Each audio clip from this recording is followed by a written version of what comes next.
오늘 주시는 하나님의 말씀은 마태복음 24장 32절부터 35절입니다. 마태복음 24장 32절부터 35절의 말씀입니다. 우리 모두 자리에서 일어나서 하나님의 말씀 받도록 하겠습니다. 받들어 읽습니다. 들으시기 바랍니다. 무화과 나무의 비유를 배우라. 그 가지가 연하여 지고 잎사귀를 내면 여름이 가까운 줄 아나니 이와 같이 너희도 이 모든 일을 보거든 인자가 가까운 곳 문 앞에 이른 줄 알라.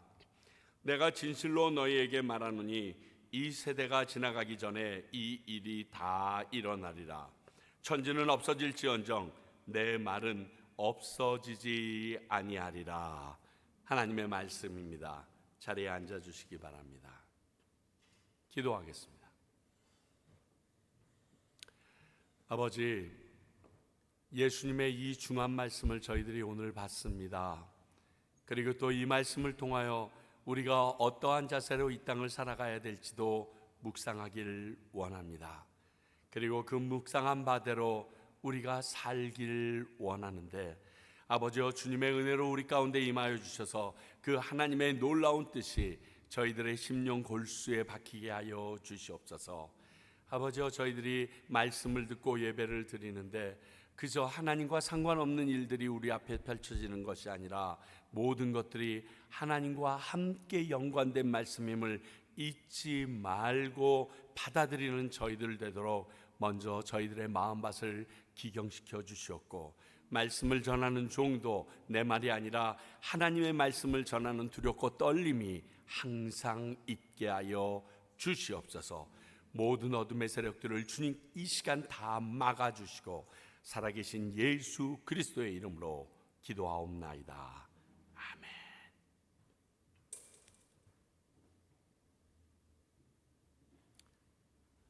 지금 예수님은 제자들과 함께 예루살렘의 멸망에 있을 징조를 얘기하시기 시작했습니다.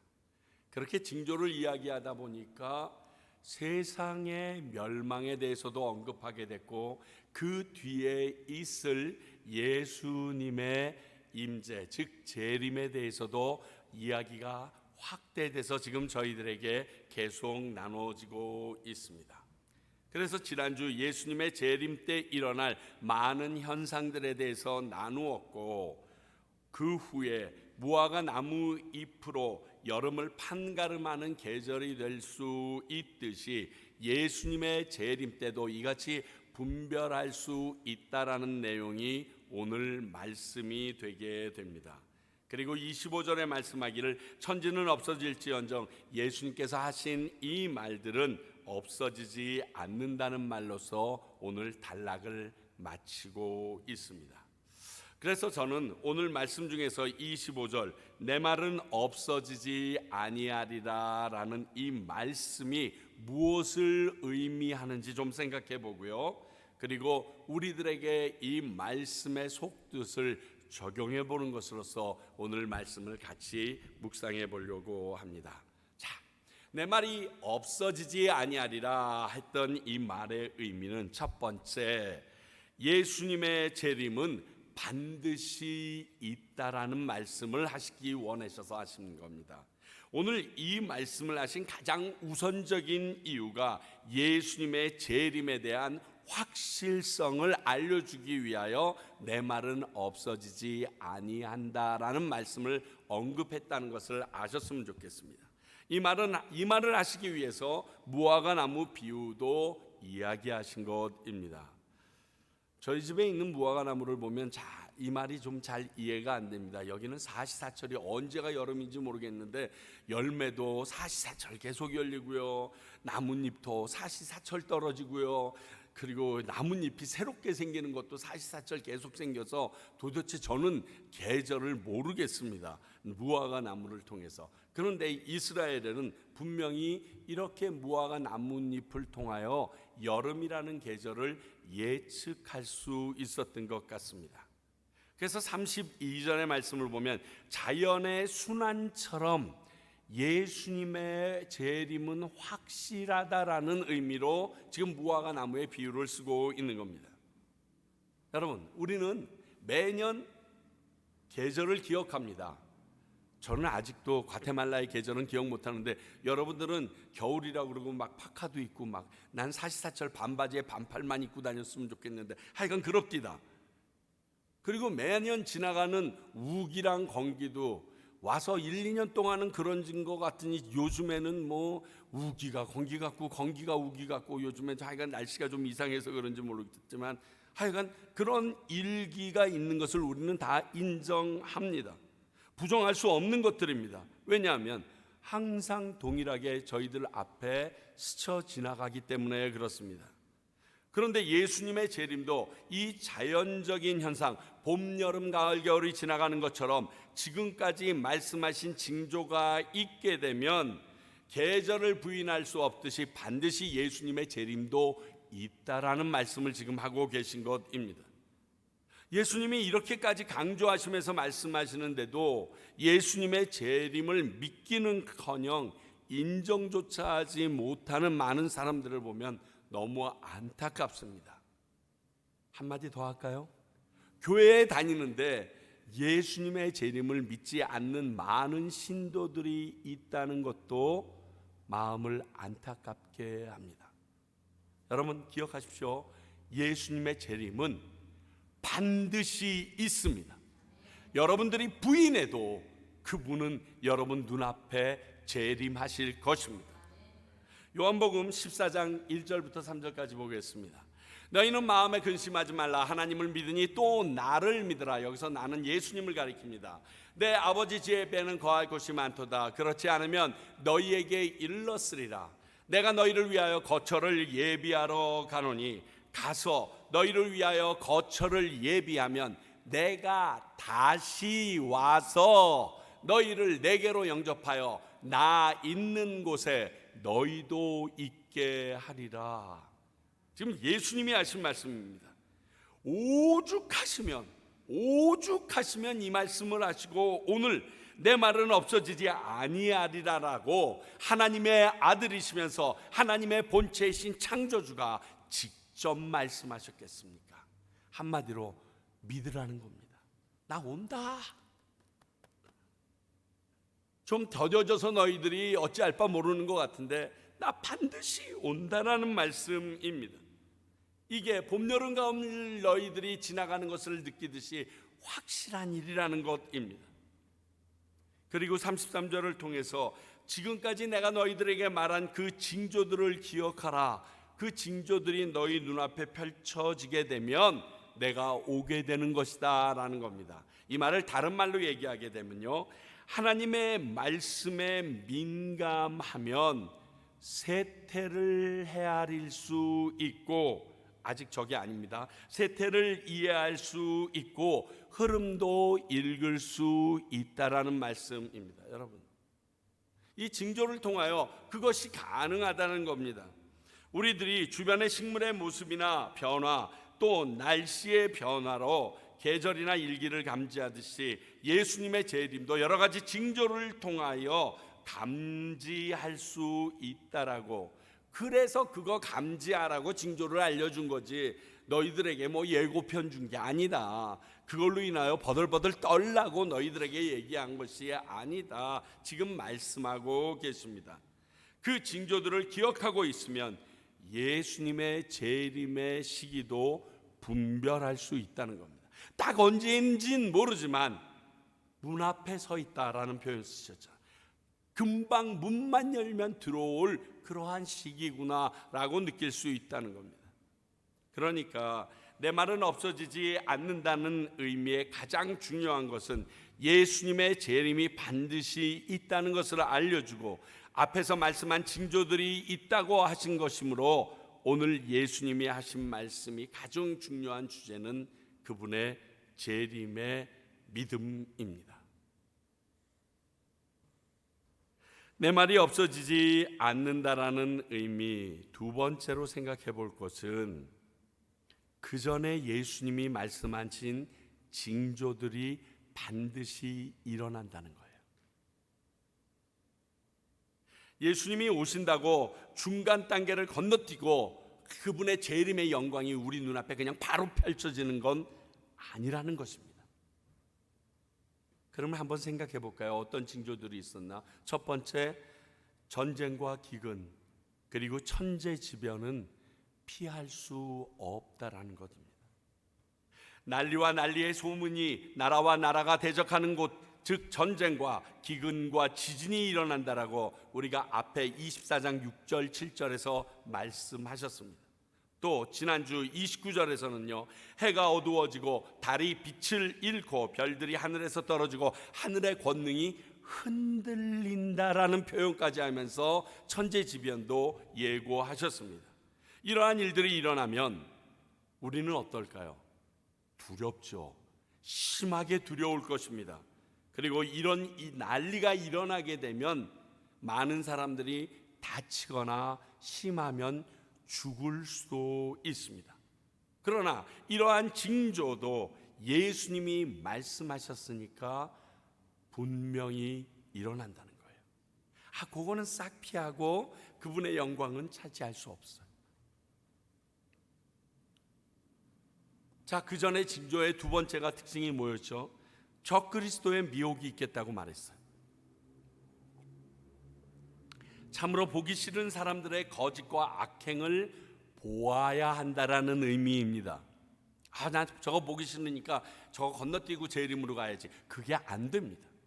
11절에 거짓 선지자가 많이 일어난다까지는 알겠는데 뭐라고 얘기하시죠? 많은 사람을 미혹하겠다 그랬어요. 그 꼴을 우리가 봐야 됩니다. 섬뜩합니다. 사방에서 스스로 그리스도라 하는 이들이 나타나도 믿지 말라고 23절과 26절에 말씀하셨고요. 그 거짓 선지자들이 큰 표적과 기사를 보이면서 택하신 이들을 미혹하는 그 모습도 보게 될 거라고 24절에 말씀하셨습니다. 이게 우리 앞에서 반드시 펼쳐진다라는 겁니다. 지금 보이는 많은 이단들의 이해할 수 없는 행동들과 구역질나는 모습들도 그의 미혹된 많은 사람들의 모습을 보는 것도 예수님의 재림을 위하여 우리가 반드시 통과해야 할 과정이며 사건이라는 사실도 우리는 알아야 합니다. 이게 참 중요한 것 같아요. 저 이단들 저거 좀 하나님께서 해주시고 그 다음 단계 주님의 재림이 왔으면 좋겠는데 아니라는 거예요. 마지막에 가장 피하고 싶은 부분입니다만 이 또한 반드시 일어나는 일, 믿는 자들, 택함 받은 자들이 받을 고난도 있다는 겁니다. 이것도 경험해야 된다는 거예요. 예수님 이름으로 인해서 사람들이 우리를 환난에 넘겨주는 일이 일어난다고 9절에 말씀하셨고, 이 환난이 창세로부터 지금까지 지금 이 이후에도 없을 정도로 그 강도가 세다라고 21절에 말씀하셨고, 그렇기 때문에 너희들은 그 기간을 피할 수 없으니까 그 기간을 줄여달라고 아버지께 기도하는 것이 더 합당하다라고 예언하실 정도로 어마무지한 환난과 그 고난과 어려움이 우리에게 있을 거라고 22절에 말씀하셨습니다. 예수님의 재림 전에 택하신 자들에게 반드시 일어날 환난들인데 이도 우리가 겪어내야 된다라고 말씀하십니다. 이것을 겪어내기 위하여 여러분에게 약간 팁을 드리자면 베드로전서 2장 21절입니다. 이를 위하여 너희가 부르심을 받았으니 그리스도도 너희를 위하여 고난을 받으사 너희에게 본을 끼쳐 그 자취를 따라오게 하려 하셨느니라. 예수 그리스도께서 받은 그 고난, 우리가 알고 있는 그 순환주간의 모든 고난, 그 이상의 고난이 우리도 그 길을 따라가게 하시기 위하여 보여주셨기 때문에 믿는 자가 예수님의 재림 전에 있어야 될 이 환난은 우리 역시 통과해야 한다는 겁니다. 그리스도의 자취를 따라가는 제자들이 반드시 거쳐야 되는 과정이기도 하다라고 베드로는 우리들에게 알려주면서 그러니까 힘내라, 지치지 말라, 이겨내라라고 우리에게 말합니다. 그러므로 예수님의 이 말씀은 이러한 재림 이전의 징조도 우리가 반드시 겪게 될 사건임을 확인시켜 줍니다. 단순히 재림만 얘기하기를 원하는 것이 아니라 재림 이전의 사건도 우리가 겪어야 될 일이라는 것입니다. 이렇게 영광스러운 예수님의 재림만 경험하는 게 아닙니다. 이전에 피하고 싶은 징조들도 경험해야 합니다. 우리가 여기서 배울 게 있습니다. 무엇이냐? 우리는 예수님의 말씀 중에서 내가 원하는 것만 취사 선택하는 것이 불가능하다는 사실입니다. 여러분, 아침에 큐티하거나 말씀을 읽다 보게 되면 정말 이런 일이 일어난다고? 이런 일이 일어나는 것은 정말 원치 않는데 하는데 그 말씀도 나에게 일어나는 사건이라. 이 말씀은 난 피하고 싶어. 그리고 이 말씀만 나는 싹 가지고 싶어 라는 것이 선택될 수 없는 게 하나님의 말씀이라는 사실입니다. 그래서 예수님은 이렇게 말씀하십니다. 나를 따라오려거든 자기를 부인하고 자기 십자가를 지고 나를 따르라. 이 말씀을 하신 이유가 너희들이 내가 말한 모든 과정을 하나도 빠짐없이 통과해야 한다라는 말과 일맥상통한다는 것입니다. 우리의 신앙의 선배들도 이 이치를 알았기에 그 길을 기쁘게 걸어갔다는 사실을 기억하시기 바랍니다. 다음번에 디모데 전후서가 끝나면 히브리서를 여러분들과 좀 나누려고 하는데 그때 이 모든 부분에 대해서 더 명확하게 구약과 연관된 하나님의 놀라운 비밀이 펼쳐질 거라고 믿습니다.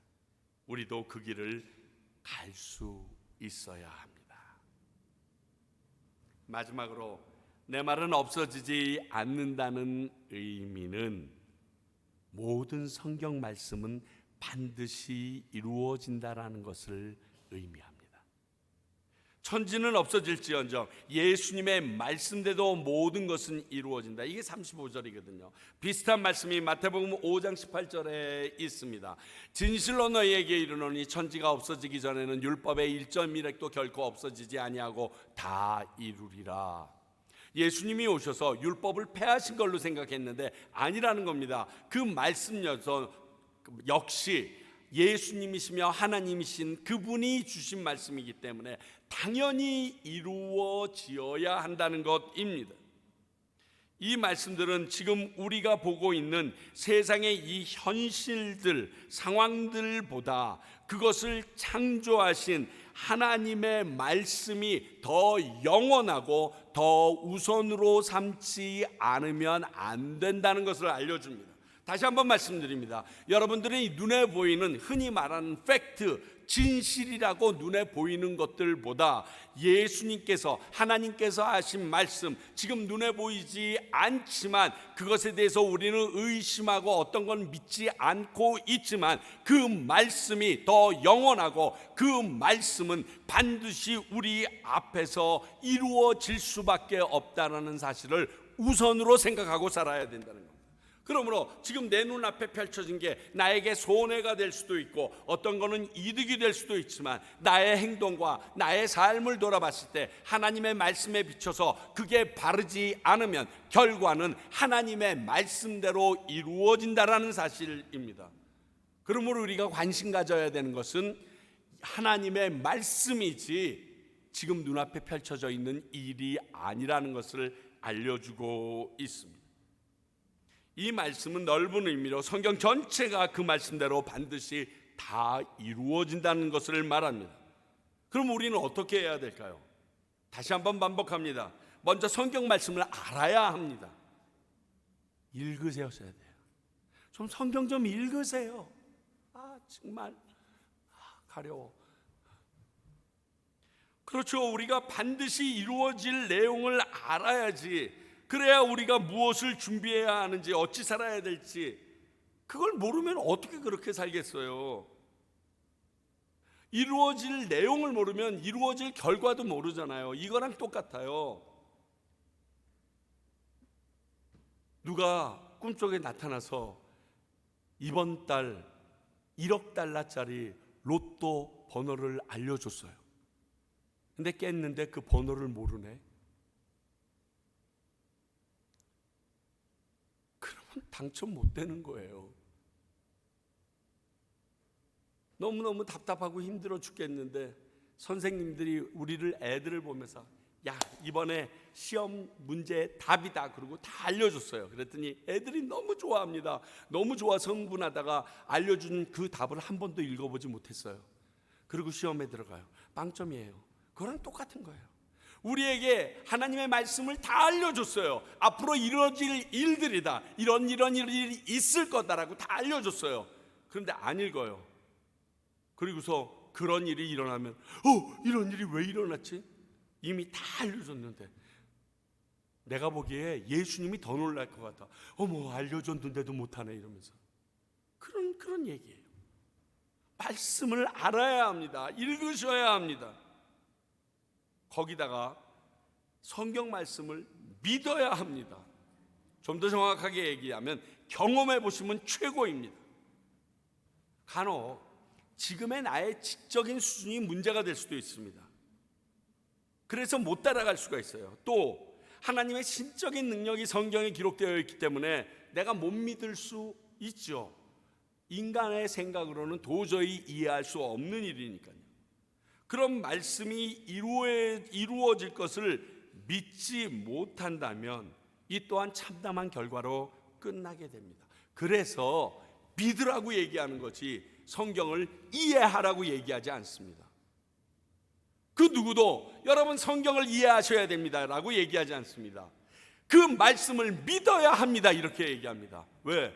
말씀을 전하는 사람도 이해는 안 돼. 그런데 믿었더니, 그래서 그렇게 살았더니 하나님께서 경험하게 해주셨어. 그 말씀대로 이루어짐을.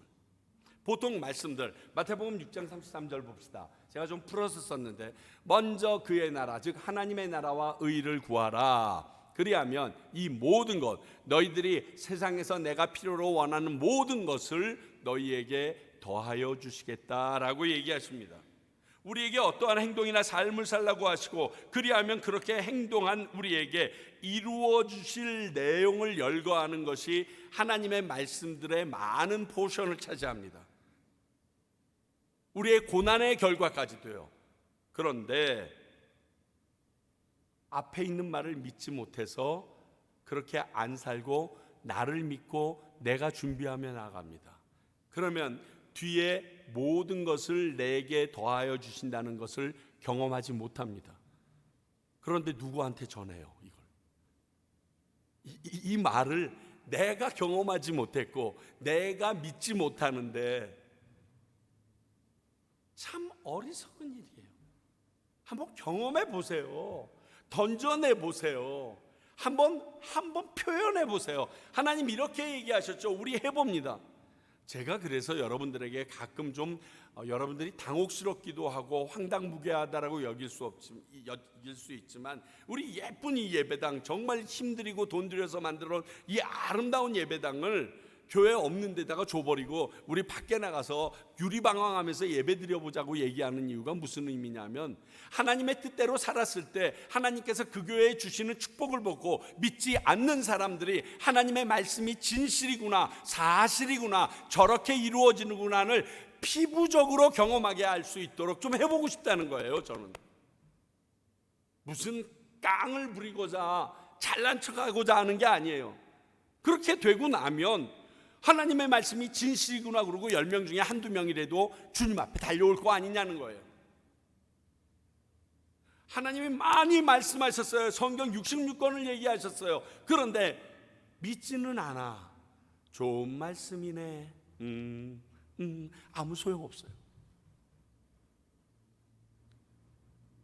하나님의 모든 말씀은 반드시 이루어져요. 그리고 나면 하나 더, 모르는 사람들에게 이 말씀이 진실이고 이루어진다는 것을 전할 책임이 있게 되는 거예요. 저는 이게 가장 중요하다고 봅니다. 이는 말씀을 믿는 사람들이라면 당연히 해야 할 가장 자연스러운 행동일 것입니다. 그렇죠?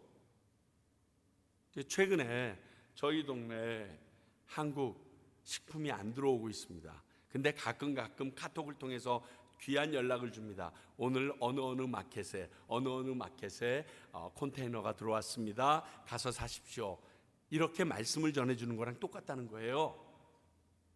우리에게 유익이 됐어요. 이 유익이 된 말씀을 다른 사람에게 나누고자 하는 선한 마음으로 우리는 예수 그리스도의 말씀, 하나님의 말씀을 전할 수 있어야 한다는 겁니다.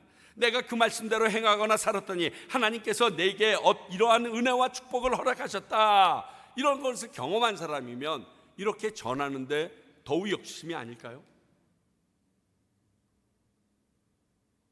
최 목사가 경험해 봤다는데, 여러분 제 얘기 백날하면서 얘기해봐요. 안 믿어요. 걘 목사잖아 이렇게 하고 끝나요. 여러분, 제가 여러분들에게 전하는 내용이 제 경험을 얘기한 이것을 믿지 마세요. 제가 전하는 하나님의 말씀을 믿으셔야 돼요. 이걸 헷갈리면 안 돼요. 그러면 제가 교주가 되는 거예요. 교주가 되느냐 아니냐의 차이는 여러분들이 내 말을 믿느냐, 내가 전하는 예수 그리스도의 하나님의 말씀을 믿느냐, 이 차이거든요. 그렇습니다. 이런 책임 때문에 우리를 먼저 부르시고 하나님의 말씀을 경험하게 하신 것입니다. 기가 막힌 사건이죠. 요한복음 4장 28절 29절. 여자가 물동이를 버려두고 동네로 들어가서 사람들에게 이르되 내가 행한 모든 일을 내게 말한 사람을 와서 보라. 이는 그리스도가 아니냐. 경험한 거예요. 남들이 물 길지 않는 정오 떼약볕에 물동이를 들고 나갔더니 웬 남자가 서서 이야기를 겁니다.